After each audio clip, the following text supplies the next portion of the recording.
Hello everyone, good morning সবাইকে। এখন ঘড়িতে বাজে ভোর 5:30। দেখতেই পাচ্ছ চারিদিকটা পুরো অন্ধকার হয়ে আছে। এই শীতে ভোর 5টায় ওঠা খুবই কষ্টের, তোমরা সবাই জানো, কিন্তু তাও নতুন কিছু করতে গেলে তো একটু কষ্ট করতেই হয়। বেরিয়ে পড়লাম নতুন ভিডিওর উদ্দেশ্যে। আজ কিন্তু আমার সাথে রিক নেই, আছে আমার দাদা। কম বেশি সকলেই চেনো তাকে, দ্য বং ফাইন্ডার।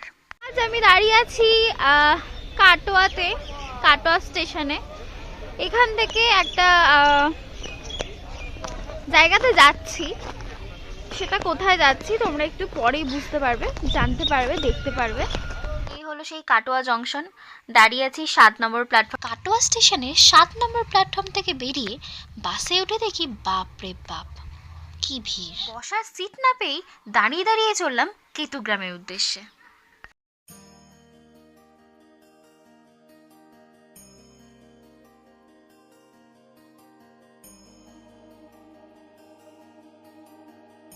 বাস থেকে নেমে গেছি, এখন টোটোতে যাব। কতক্ষণ লাগবে দাদা টোটোতে? 15টা। কতক্ষণ লাগবে? 15 মিনিট। 15 মিনিটের মতন লাগবে। এখান থেকে টোটো নিয়ে এবার আমরা যাবো অটোতে। এখানে আমি একটা কথা বলতে চাই, আমি এখানে এসেছি অন্য কারোর ভিডিও দেখে। হতে পারে আমার ভিডিও দেখেও অন্য মানুষজন আসবেন এখানে। আমি সেই মানুষজনদের উদ্দেশ্যে একটা কথা বলতে চাই। আমরা যেই টোটো কাকুর সাথে গিয়েছিলাম, উনি প্রথমে কিন্তু 15 টাকাই ভাড়া বলেছিলেন। আপনারা সেটা ভিডিওতে অবশ্যই শুনেছেন আশা করছি। কিন্তু যেই উনি দেখলেন আমরা ভিডিও করছি, উনি 5 টাকা করে বাড়িয়ে দিলেন, 20 টাকা করে ভাড়া নিলেন আমাদের কাছ থেকে। এটা কি ঠিক? আপনারাই বলুন। এতে কিন্তু আমার কিছুই হলো না। হ্যাঁ, 5 টাকা বেশি গেল, কিন্তু নামটা এই গ্রামেরই খারাপ হলো। যাই হোক, কথা বলতে বলতে পৌঁছে গেলাম আমাদের গন্তব্যস্থলে। এটি হলো ঈশান নদী।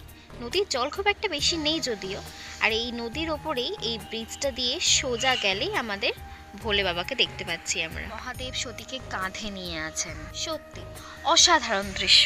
এটি হলো মন্দিরের মেন গেট। দেখতেই পাচ্ছ, মহাতীর্থ অট্টহাস সতীপীঠ। এই গেটের চারপাশেই কিন্তু পূজার ডালা পাওয়া যায়।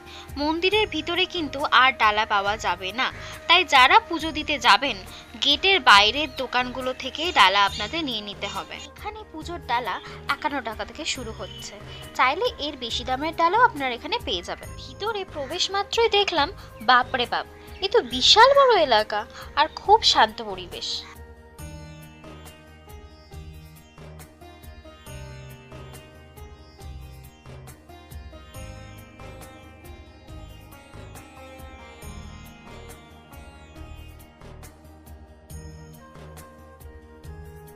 বিশাল বড় একটা বট গাছ এখানে আছে, যেখান থেকে সব ঝুড়ি নেমেছে।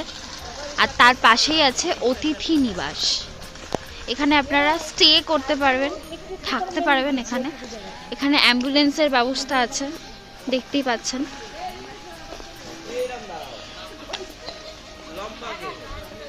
প্রবেশ মাত্রই কিন্তু এই যে মন্দিরের গেট, আর এইখানে হচ্ছে জুতো রাখার জায়গা। এখানে জুতো রেখে আপনাকে ভিতরে প্রবেশ করতে হবে। মহাদেবের দর্শন করেই এখন ভোগের জন্য নাম লেখানোর উদ্দেশ্যে যাচ্ছি।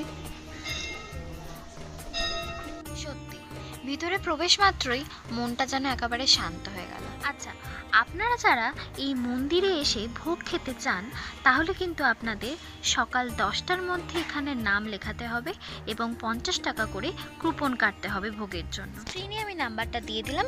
এখানে কিন্তু অনলাইনের ব্যবস্থাও আছে। এটি হলো এখানকার রন্ধনশালা। এই দেখো সব কিছু রেডি হচ্ছে এখানে। এখানে সবজি কাটা রেডি আছে, ওখানে ভাত হচ্ছে, ডাল হচ্ছে, সব কিছুই হচ্ছে। দুপুর 1টা থেকে কিন্তু এখানে ভোগ প্রদান করা শুরু হয়। চলুন এবার আমি আপনাদের দেখাই এখানকার নাট মন্দির। রন্ধনশালার ঠিক বিপরীত প্রান্তেই আছে এই মন্দিরটি। এখানে আপনারা বিশ্রাম নিতে পারবেন। এই মন্দিরটি এত বিশাল জায়গা নিয়ে অবস্থিত, ঘুরতে ঘুরতে যখন ক্লান্ত হয়ে পড়বেন তখন এই জায়গা একদম উপযুক্ত আপনাদের জন্য। দেখুন কত সুন্দর সুন্দর ছবি এখানে আছে। মায়ের মন্দিরে বাবা থাকবে না, এটা তো হতেই পারে না, তাই বাবার একটা ছোট্ট মন্দির আমি দেখতে পেলাম এখানে। এখানে যে খড়ের ছাউনি দেওয়া জায়গাটা দেখতে পাচ্ছেন, এখানে যজ্ঞ করা হয়। এখানে কিন্তু বিবাহ দেওয়ারও ব্যবস্থা আছে, সেখানে আপনাকে ওই নাম্বারে কল করে জিজ্ঞেস করে নিতে হবে একবার। এই হলো মায়ের মন্দির।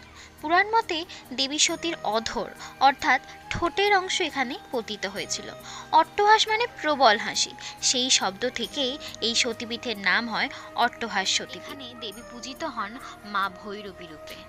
আপনারা যদি কখনো কাটোয়া আসেন তাহলে অবশ্যই একবার এই অট্টহাস সতীপীঠের দর্শন করে যাবেন। সত্যি ভীষণ ভালো লাগবে আপনাদের। এখানে কিন্তু বসে পুজো দেওয়ার ব্যবস্থা আছে। মায়ের দর্শন করার পর চারপাশটা ঘুরে দেখতে দেখতেই চোখে পড়ল মন্দিরটিকে ভবিষ্যতে আরও সুন্দর করে সাজানোর প্রস্তুতি চলছে। তারপর মাইকে অ্যানাউন্স করা হলো ভোগ নিবেদনের সময় হয়ে গেছে, তাই আমরা দেরি না করে চললাম। আসলে খুব খিদে পেয়েছিল তো তাই। এই সেই রন্ধনশালা, আর তার ঠিক পাশেই হচ্ছে ভোগ ঘর। দেখছো এখান থেকে প্রবেশ পথ। কিন্তু সবাই অলরেডি বসে গেছে।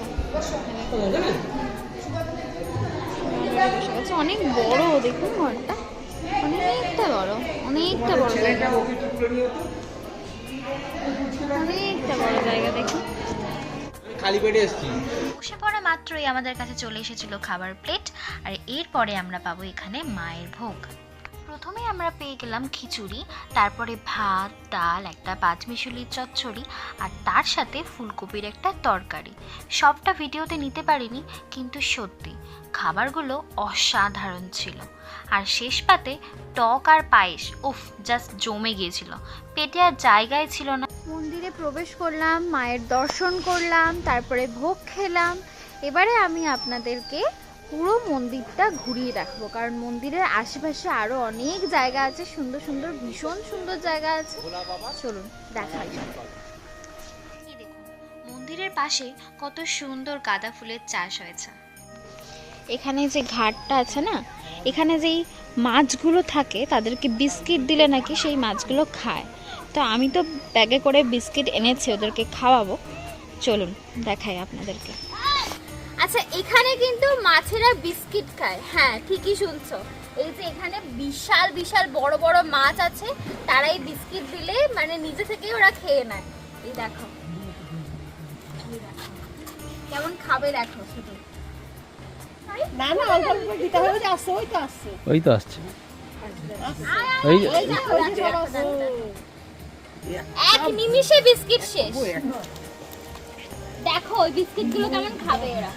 এনে এনে বাবা, সেকেন্ডে শেষ। এই দেখুন সেকেন্ডে শেষ। এই বিস্কিটটা খেতে পাচ্ছে না, খেতে পাচ্ছে, বিস্কিটটা সরে যাচ্ছে, ওই জন্য নরম করছে ওরা। এই হলো সেই মন্দির যেখানে রঘু ডাকাত এইখানে বলি দিত, আর তারপরে উনি ওনার কাজে বেরোতেন। চলুন দেখাই আপনাদের কিরকম দেখতে সেই মাকে। দেখুন এক পাশে রামকৃষ্ণ আর এক পাশে সারদা মা আছে, আর এখানে পর্দা দেওয়া আছে। দেখুন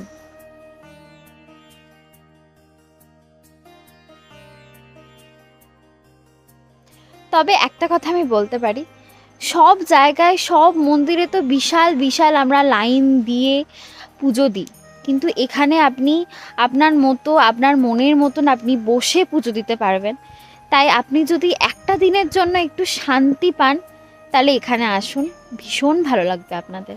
মন্দিরটা কিন্তু বিশাল বড় জায়গায় অবস্থিত, তাই হাতে একদিনের ছুটি নিয়ে ঘুরে আসতেই পারেন বর্ধমান কাটোয়ায় কেতুগ্রামে অবস্থিত এই অট্টহাস সতীপীঠ মন্দিরে। আজকের ভিডিওটা তাহলে এতটুকুই। ভালো লাগলে অবশ্যই লাইক, কমেন্ট, শেয়ার আর সাবস্ক্রাইব করতে ভুলো না, আর ফেসবুকে ফলো করতে ভুলো না। চলো টাটা।